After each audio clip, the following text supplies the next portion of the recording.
નમસ્તે મિત્રો, આજે આપણે વાત કરવાના છીએ અમદાવાદમાં રાત્રે હોસ્પિટલમાં બનેલી ઘટના। અમદાવાદની એક મોટી સિવિલ હોસ્પિટલની બહાર રાતના લગભગ 11:30 વાગ્યા હતા। સામાન્ય રીતે આ સમય હોસ્પિટલમાં શાંતિનો હોય છે, પરંતુ એ રાતે વાત કંઈક અલગ જ હતી। અચાનક હોસ્પિટલમાં ઇમરજન્સી ગેટ પાસે એક 108 એમ્બ્યુલન્સ આવીને જોરથી બ્રેક મારીને ઊભી રહી।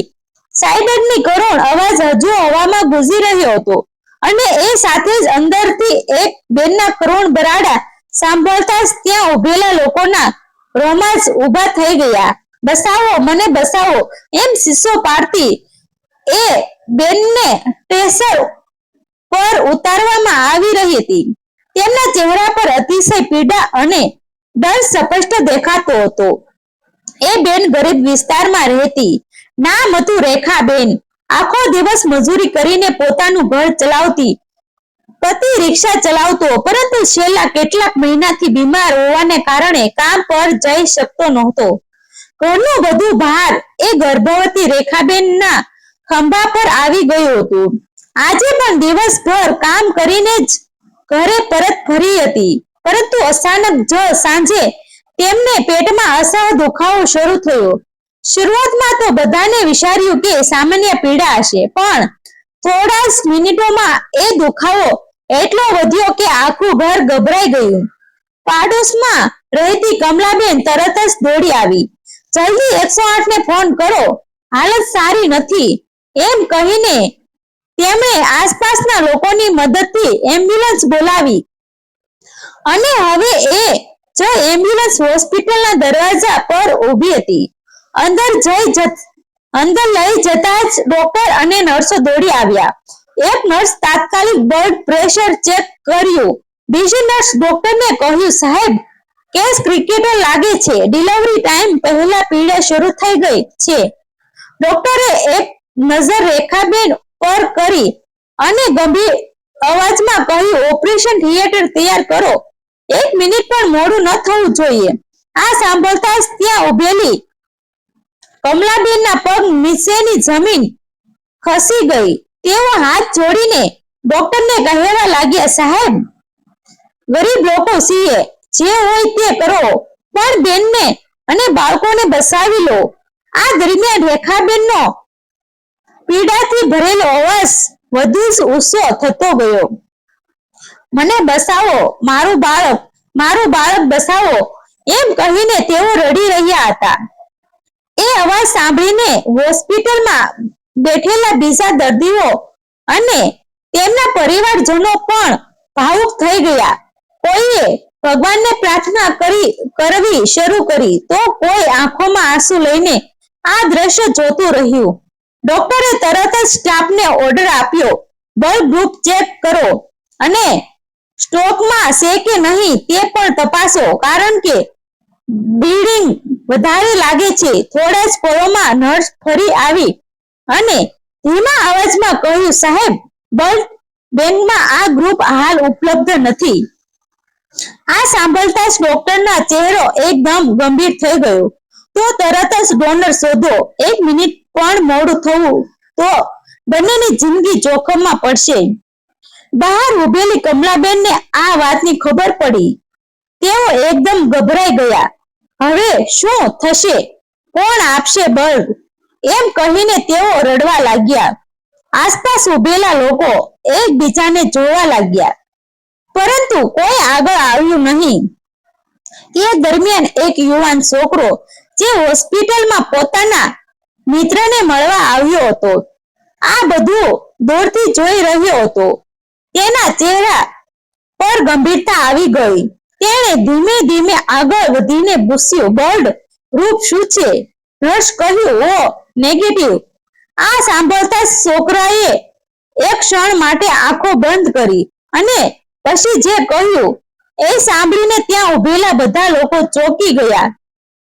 મારું પણ ઓ નેગેટિવ છે, હું બ્લડ આપીશ। આ વાત સાંભળતા જ કમલાબેન દોડી આવી અને તેના પગ પકડી લીધા। બેટા, તું તો દેવદૂત બનીને આવ્યો, પણ છોકરાના ચહેરા પર હજી પણ કંઈક વિચિત્ર ચિંતા દેખાતી હતી, જાણે તેના મનમાં કોઈ મોટું રહસ્ય છુપાયેલું હોય. અને ત્યાં જ ઓપરેશન થિયેટરમાં દરવાજા બંધ થઈ ગયા. અંદર શું ચાલી રહ્યું હતું? શું રેખાબેન અને તેમના બાળકોને બચાવી શકાશે? અને આ અજાણ્યો છોકરો કોણ હતો? ઓપરેશન થિયેટરના દરવાજા બંધ થતા જ બહાર એક અજીબ શાંતિ છવાઈ ગઈ. માત્ર મશીનોના અવાજ અને રેખાબેનના કરુણ બરાડા હવે ધીમા થઈને અંદરથી આવતા હતા. બહાર કમલાબેન હાથ જોડીને સતત ભગવાનને પ્રાર્થના કરી રહ્યા હતા. હે પ્રભુ, બંનેને બચાવી લો. આસપાસ ઉભેલા લોકો પણ હવે આ ઘટનામાં એટલા જોડાઈ ગયા હતા કે કોઈ પોતાનું કામ ભૂલીને ફક્ત એક જ પ્રશ્ન વિચારતો હતો: આ રાત શું લાવશે, જીવન કે મરણ? એ વચ્ચે એ અજાણ્યો છોકરો બ્લડ ડોનેશન રૂમમાં લઈ જવામાં આવ્યો. નર્સ ફોર્મ ભરવાનું શરૂ કર્યું. નામ. થોડી પળો માટે છોકરો ચૂપ રહ્યો, પછી ધીમા અવાજમાં બોલ્યો, અજય. નર્સ આગળ પૂછ્યું, કોઈ રિલેશન? છોકરાએ આંખો નીચે કરી અને કહ્યું, કોઈ નહીં. પરંતુ તેના ચહેરા પર એક અજાણી પીડા હતી, જાણે તે કંઈક છુપાવી રહ્યો હોય. બ્લડ આપતી વખતે તેની આંખોમાંથી એક આંસુ નીકળી પડ્યું. નર્સ પૂછ્યું, તમને ઠીક છે ને? છોકરાએ તરત જ સ્મિત કરીને કહ્યું, હા, બધું ઠીક છે. પણ હકીકત કંઈક અલગ જ હતી. જ્યારે બ્લડ લઈને નર્સ ઓપરેશન થિયેટર તરફ દોડી, અંદર ડોક્ટરો સમય સાથે લડી રહ્યા હતા. બ્લીડિંગ કંટ્રોલમાં નથી, ઝડપ કરો.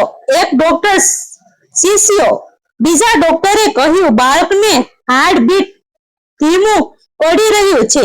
આ સાંભળીને આખું સ્ટાફ તણાવમાં આવી ગયું. દરેક સેકન્ડ હવે કિંમતી બની ગયો હતો. બહાર ઉભેલા કમલાબેનને જ્યારે અંદરની સ્થિતિની થોડી ખબર પડી, તેઓ જમીન પર બેસી ગયા. હવે શું થશે? એ દરમિયાન અજય બ્લડ આપીને બહાર આવ્યો. તેના ચહેરા પર થાક હતો, પણ આંખોમાં એક અજય શાંતિ હતી. એ સીધો જ ઓપરેશન થિયેટરના દરવાજા સામે જઈને ઊભો રહ્યો, જાણે કોઈ અપનાને રાહ જોતો હોય. અચાનક અંદરથી એક જોરદાર અવાજ આવ્યો, બેબી ડિલિવરી થઈ ગયું. આ સાંભળતા જ બહાર ઉભેલા બધાના ચહેરા પર આશાની એક કિરણ આવી.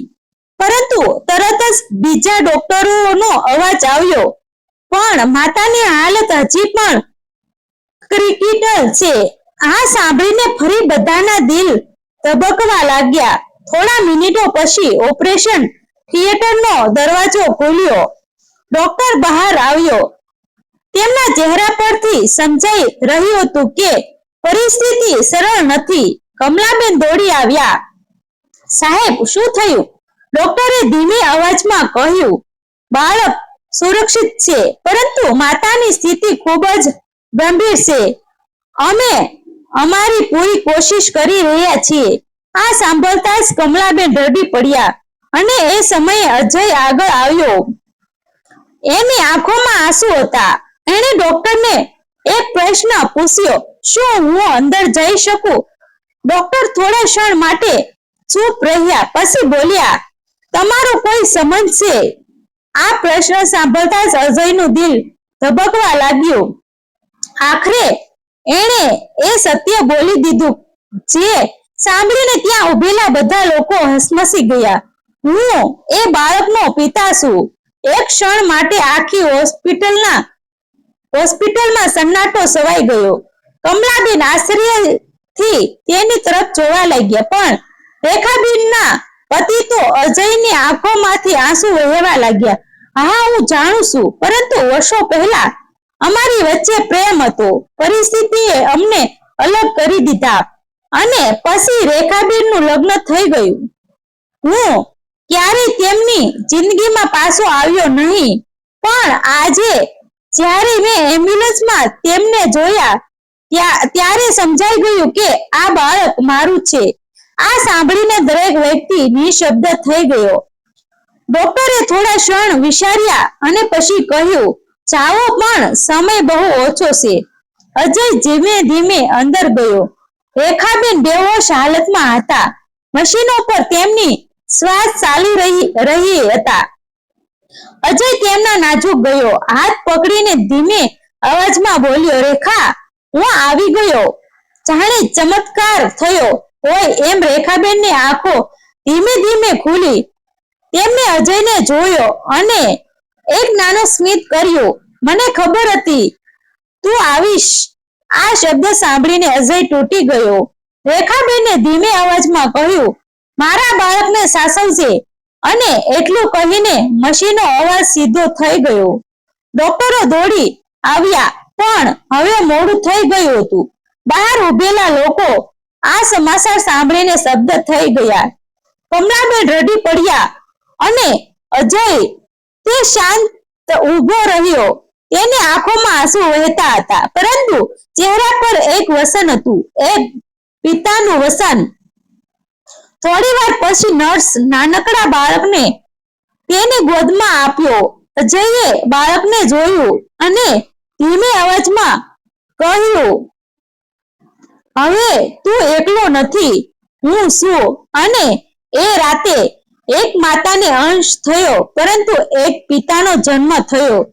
જીવનમાં સંબંધો કાગળ પર નથી બનતા, એ દિલમાં બને છે. અને સાચો પ્રેમ ક્યારે મળતો નથી. મિત્રો, આ વાર્તા સત્ય આધારિત છે. તેમાં આપેલ પાત્રોના નામ અમે બદલેલા છે. આવા જ વિડીયો જોવા માટે અમારી ચેનલ સાથે બન્યા રહેજો. આભાર મિત્રો. ગમે તો શેર કરી દેજો.